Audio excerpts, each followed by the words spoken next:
सो दूसरा सवाल हम आगे बढ़ने से पहले एक चीज़ हम जानना चाहेंगे जो ब्रेन से रिलेटेड है, पहले ब्रेन पे ख़त्म कर लें फिर आगे की। तो इसमें एक आता है माइग्रेन और एक होता है मिर्गी जिसको कहते हैं हिंदी में।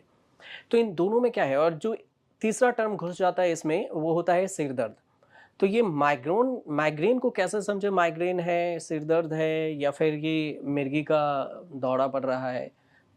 कैसे पता कर किया जाए? देखिए, मिर्गी के दौरे के लिए जो इम्पोर्टेंट फैक्टर है वो है बेहोशी।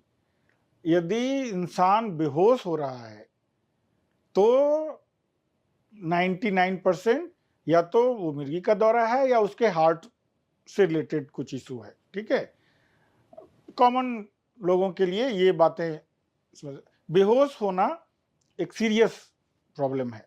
ठीक है, यदि किसी को बेहोशी होती है तो we have to think like that कि ब्रेन या हार्ट से रिलेटेड कुछ सीरियस इशू है। ठीक है, बिना बेहोश हुए जो सर दर्द होता है, जिसमें चक्कर भी आ सकता है, उल्टी भी आ सकती है, आंखों में दिखने में भी तकलीफ हो सकती है, वो कई तरह का हेडेक है। आपने माइग्रेन कहा है, और भी कई तरह के हेडेक्स हैं जो जब आप न्यूरोलॉजिस्ट के पास जाएंगे, न्यूरोसर्जन के पास जाएंगे, तो depending upon the symptoms they will decide कि ये किस तरह का हेडेक है।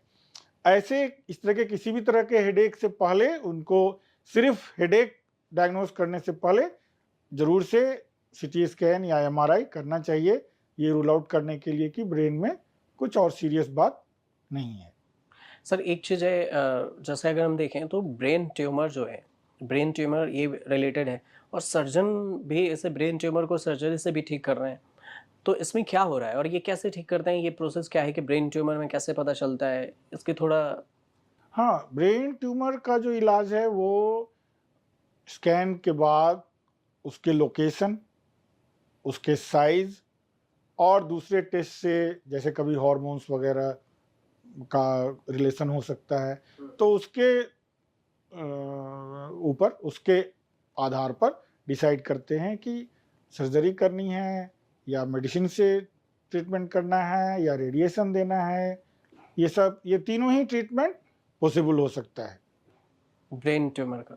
तो सबसे पहले तो ये समझिए आप कि आम जनता में इन जनरल न्यूरोलॉजिस्ट और न्यूरोसर्जन के बारे में ही बहुत ही एक भूत प्रेत वाली धारणा है कि ना रे बाबा उधर नहीं जाना है। ठीक है, अब बात उठती है कि जैसे कोई भी चीज, जैसे सर दर्द है तो आप ट्रीटमेंट कर रहे हैं, usually with in few weeks two months. यदि सर दर्द कंट्रोल नहीं होता है तो या लगातार मेडिसिन खाना पड़ता है तो आपको न्यूरोलॉजिस्ट या न्यूरोसर्जन से मिलना चाहिए। सिमिलरली, जैसे किसी को फिट्स पड़ रहा हो या कहीं भी कोई दर्द हो या इस तरह से जो नॉर्मल लाइफ में जो चीज़ भी नर्व से रिलेटेड है वो सामान्य मेडिसिन से few weeks maximum few months में ठीक हो जाना चाहिए।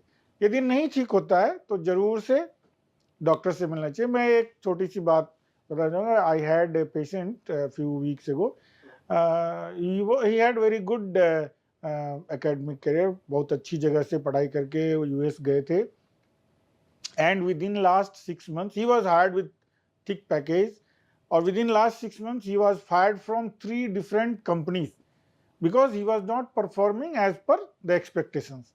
तो क्या हो रहा था कि उसका जो मेंटल जो चीजें उन्होंने सीख रखी थी, ही वॉज लूजिंग दैट। ठीक है, तब ultimately after 6 months they felt, उनके फैमिली के लोगों ने उनको डॉक्टर के पास लाए और बात हुई।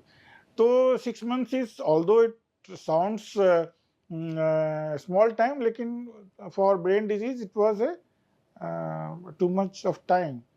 तो समय से होना चाहिए, और जब भी ऐसी परेशानी लगे तो न्यूरोलॉजिस्ट और न्यूरोसर्जन से या साइकेट्रिस्ट से मिलने में डरना नहीं चाहिए। आप एक बार मिलेंगे, उनकी यदि ज़रूरत नहीं होगी आपको, तो आपको समझ में आ जाएगा कि आपको इनके एडवाइस की ज़रूरत है या नहीं है। लेकिन आप मिलेंगे ही नहीं